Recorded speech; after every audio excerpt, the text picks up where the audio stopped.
Hello students, welcome back. Now let us find the solve example 10. That is, we will find the standard deviation of group frequency distribution. ठीक है, यहाँ पर group में दिया हुआ है. तो क्या है example 10? Calculate the mean, variance and standard deviation of the following distribution. That is, class is given like 30-40, 40-50, 50-60, 60-70, 70-80, 80-90 and 90-100. And their corresponding frequencies for 30-43, 40-57, 50-60-12, 60-70-15, 70-88, 80-93 and 90-100 2. ठीक है, these are the corresponding frequency. So how will solve it? Let us solve this. Now the same data may be presented in tabular form like this table. ठीक है, so tabular form of this data is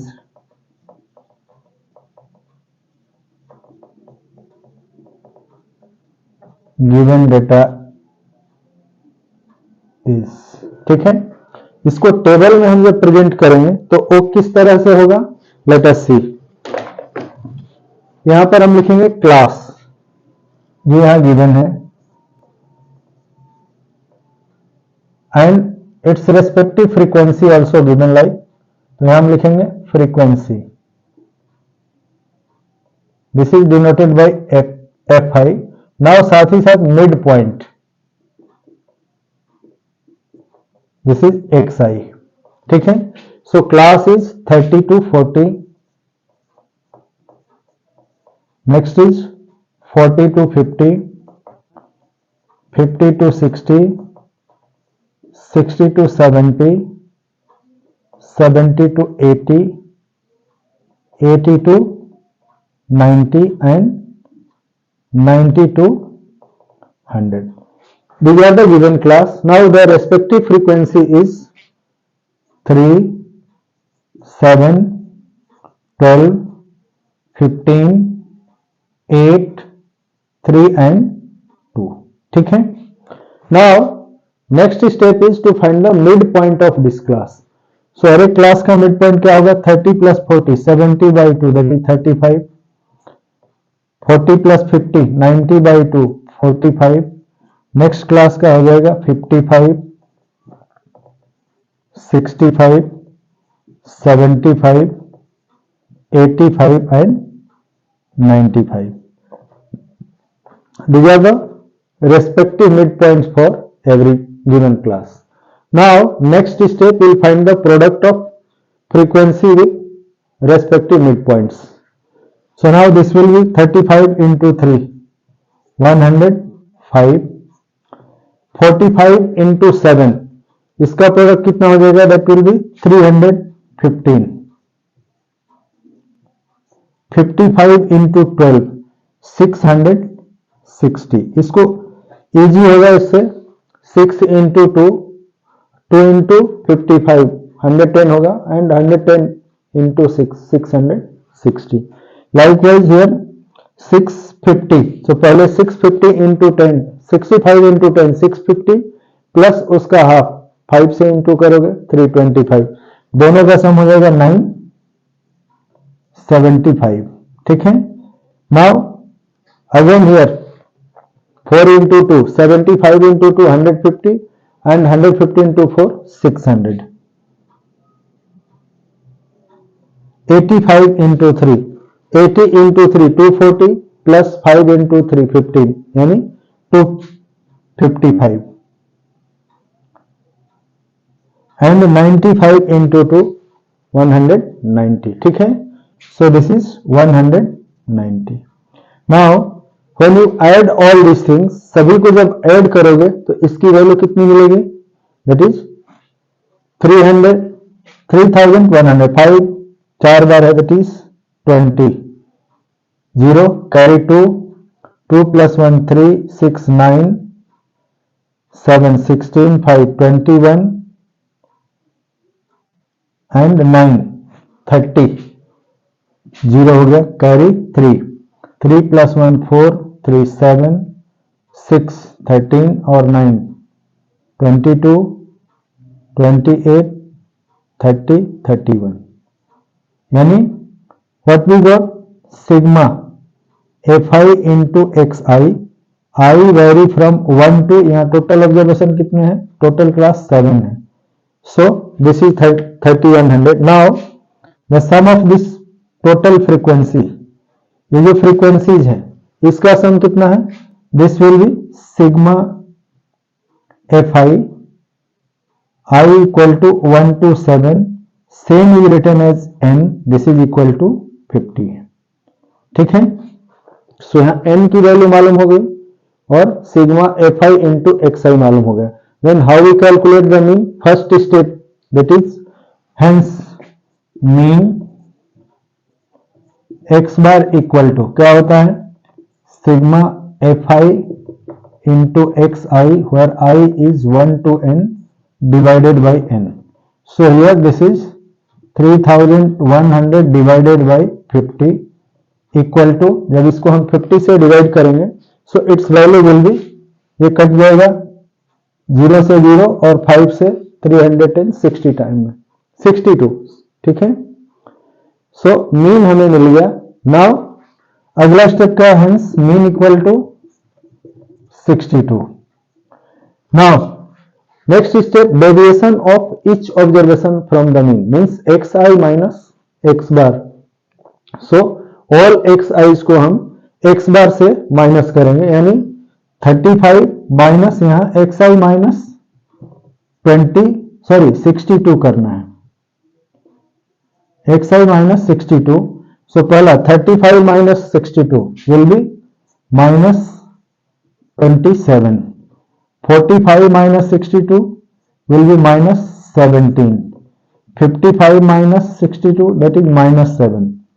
Now 65 minus 62 will be 3. Next is 75 minus 62 that is 13, 23 हो जाएगा और last is 33, ठीक है। Now we have to take the square of all these observation. So 27 के square क्या होता है, 729, negative sign खत्म हो जाएगा। 17 के स्क्वायर 289, 7 के स्क्वायर 49, 3 के स्क्वायर 9, 13 का 169, 23 के स्क्वायर कितना होता है 529,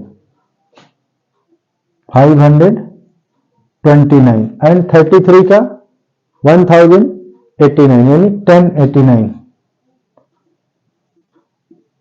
ठीक है। So by this way we got all the deviations जो है उनका square. Now next step we have to find the product of square of each of deviation with the corresponding frequency. So here 729 into 3 कितना हो जाएगा, 3 into 9, 3 9 या 27, carry 2, 3 2 या 6 और 2 8, 7 into 3 21. So this is 2187. Sorry, 3 9 या 27, 3 2 या 6 2 8, ठीक है। So like this 2187. Now 289 into 7. So this is 7 9 या 63, carry 6, 7 8 या 56 और 6 62, carry 6, 7 2 या 14 और 6 20. So this is 2023. Now 12 into 49, 12 9 या 108, carry 10, 12 4 या 48 और 10 58. So this is 588. Now next is 15 into 9, 15 9 या 135. Now 8 into 169. So 8 9 या 72, carry 7, 8 6 या 48 और 7 55, carry 5, 8 और 1, 8 1 या 1 और 5 30, 8 1 या 8 plus 5 13, ठीक है। So this is 1352. Now next 3 into 529, तो 5 into 3 15, 29 into 3 87, so this is 1587, ठीक है। नाउ नेक्स्ट ये क्या 1000 इंटू 89, 1089 इंटू 2, सो 2 9 जा 18, 2 8 जा 16 और 1 17, कैरी 1, 2 10 जा 20 और 1 21, सो 2178, ठीक है।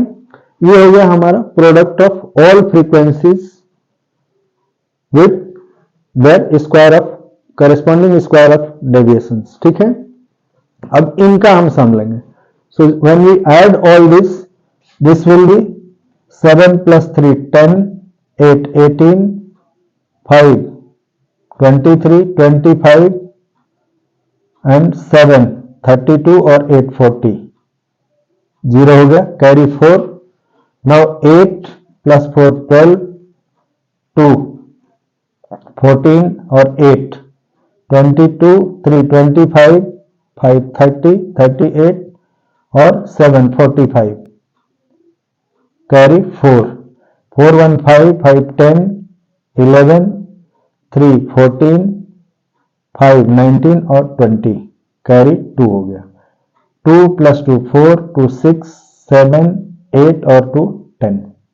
So now sum of this all fi into xi minus x bar whole square is 10,050. So this is xi minus x bar square into fi, इन सारे का सम है, where I from 1 to n vary हो रहा है, ठीक है। So now we have calculated this. Next step क्या है, वेरिएंस। तो वेरिएंस कैसे निकालते हैं, hence variance sigma square equal to कितना होता है, sigma F I into X I minus X bar whole square, where I vary from 1 to n by total number of observation. So here hence variance equal to क्या हो जाएगा 10050 divided by 50. जब इसे 50 से हम डिवाइड करेंगे so its value will be equal to 201. 0 से 0 cancel हो जाएगा. Now this is 201. Hence standard deviation क्या होता है, now standard deviation sigma equal to, this is square root of same sigma square यानी sigma fi into xi minus x bar whole square, और इसका हम डिवाइडेड बाई n पूरे का square root लेंगे. So now this will be square root of 201. ठीक है.